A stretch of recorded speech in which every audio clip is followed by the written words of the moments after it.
Selamat sejahtera, kami dari kumpulan 4 akan membuat pembentangan dengan tajuk Bila Hadiah Menjadi Rasuah. Okey, untuk slide yang pertama, apa itu rasuah?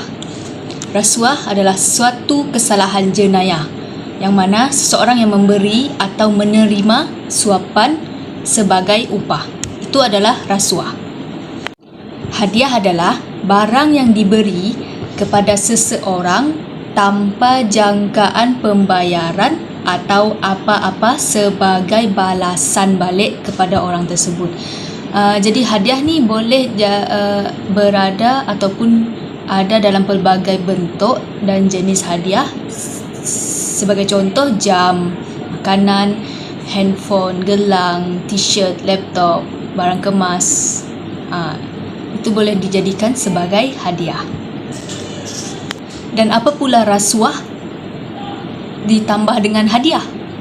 Okey, rasuah ditambah dengan hadiah sama dengan pemberi dan penerima mempunyai hubungan rasmi. Itu akan jadinya rasuah dan hadiah. Dan juga nilai hadiah tu tadi tidak setimpal dengan maksud hadiah yang diberi oleh seseorang itu kepada seseorang. Sebagai contoh, wang, tambang percuma, saham, apa-apa bentuk komisen dan apa-apa benda yang bernilai dengan harga yang tidak masuk akal. Kesan rasuah yang akan menyebabkan kehilangan kepercayaan seperti pecah amanah, merosakkan kepercayaan terhadap institusi, yang menyebabkan kekurangan keyakinan terhadap kerajaan, perniagaan dan organisasi lain. Ini juga akan menyebabkan pekerja sukar dihargai oleh pihak pengurusan. Selain itu, risiko terhadap nama, reputasi, nama baik juga merupakan kesan rasuah. Menerima rasuah boleh merosakkan nama baik seseorang, terutamanya jika ia terdedah kepada orang ramai. Ini boleh menyebabkan kehilangan pekerjaan atau peluang pekerjaan di masa depan.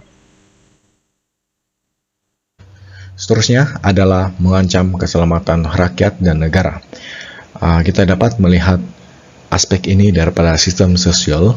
Yang pertama yaitu kekurangan tanggung jawab dan transparansi menyebabkan pekerja tidak berkuasa. Hal ini dapat kita lihat apabila pekerja perlu mengikut apa kehendak pemimpin mereka, yaitu pihak atasan mereka.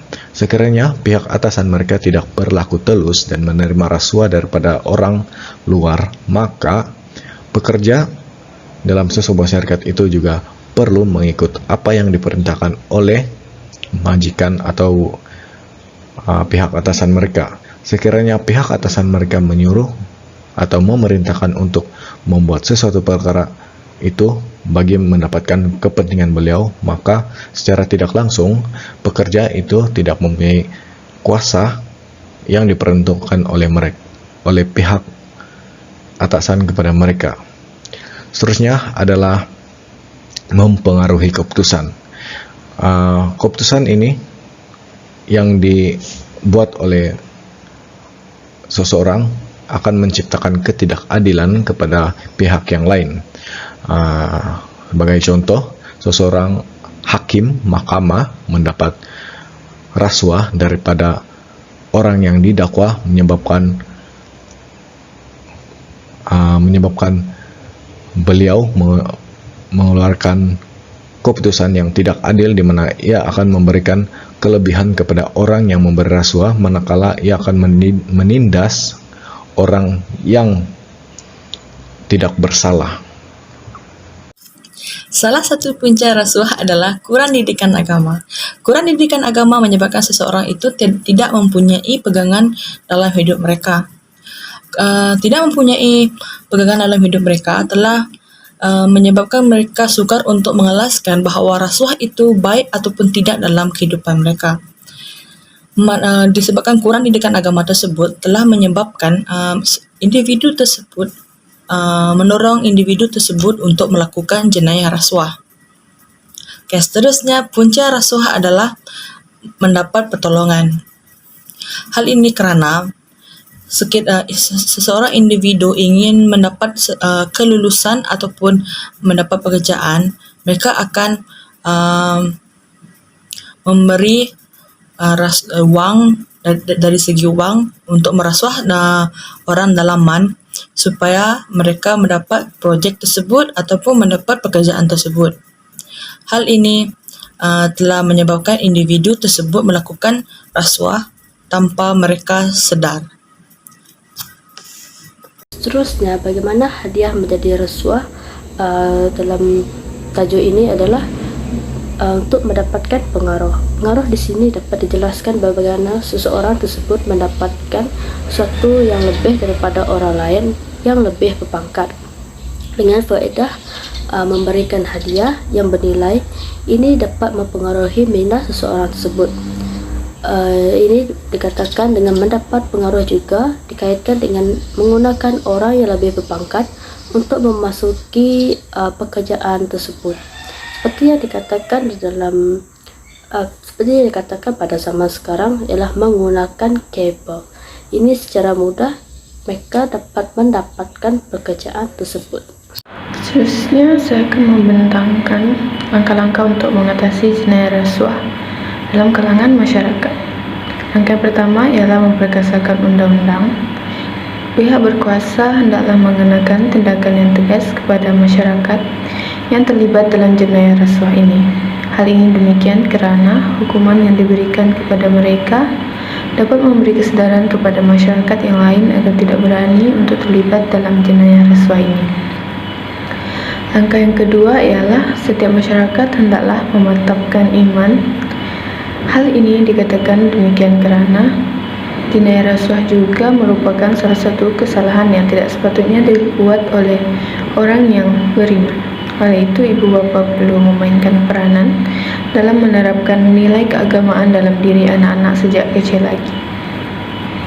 Saya akan membentangkan langkah-langkah mengatasi jenayah rasuah.